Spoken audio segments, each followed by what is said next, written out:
நல்ல நாள் அதுவுமா வெளில போலான்னு கூட்டிட்டு போயிட்டு முன்ன பின்ன தெரியாத ஆள்கிட்ட அடி வாங்கிட்டு வந்ததுதான் மிச்சம். வின்டர் பிரேக்ல அவுட்டோர் எங்கேயும் போக முடியாது. ஏன் பொண்ண இண்டோர் ஆர்கேட் கேம்ஸ் விளையாட கூட்டிட்டு போலான்னு போனோம். அங்க ஜாலியா தான் ஆரம்பிச்சது. போக போக மொக்க வாங்க போறேன்ட்டு கொஞ்சம் கூட எதிர்பார்க்கலைங்க. ஒன்னொன்னா பாத்துட்டு போகிறப்போ இந்த சறுக்கு மரம் இருந்துச்சுங்க. சரி 3 பேரும் ஒன்னா சேர்ந்து சறுக்கலான்ட்டு போனா ஸ்டார்ட் பண்ண 2 பேரும் ஃபாஸ்டா சறுக்கிட்டு போயிட்டாங்க. நான் மட்டும் ஏதோ ஃபெவிகால் போட்டு ஒட்டினா மாதிரி ஸ்லோவா போறேன். அதை பார்த்துட்டு சிரிக்குதுங்க, குசும்பு பிடிச்சதுங்க. அப்படியே தாண்டி வந்தா பவுலிங் பின்ஸ் இருந்துச்சுங்க. உள்ள போய் என்னன்னு பாக்குறதுக்குள்ள 2 பேரும் சேர்ந்து அந்த பவுலிங் பின்னை வச்சு அடிக்க ஆரம்பிச்சிட்டாங்க. என்னடான்ட்டு சுதாரிச்சு பாக்குறதுக்குள்ள யார் பத்த புள்ளையோ தெரியல, அதுவும் கூட சேர்ந்து அடிக்க ஆரம்பிச்சிருச்சு.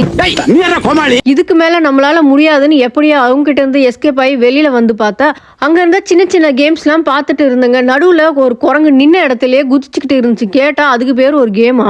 அந்த சைடு என் பொண்ணு மரத்துக்கு மரம் தாவற மாதிரி டிராம்பலின்ல குதிச்சுட்டு விளையாடிட்டு இருந்தா. ஒரு வழியா டயர்ட் ஆகி முடிச்சு வெளில வந்தா என் பொண்ணு, பாருங்கம்மா நான் இவ்ளோ கிஃப்ட் இன்னைக்கு வந்து வாங்கியிருக்கேன்னு சொல்றா.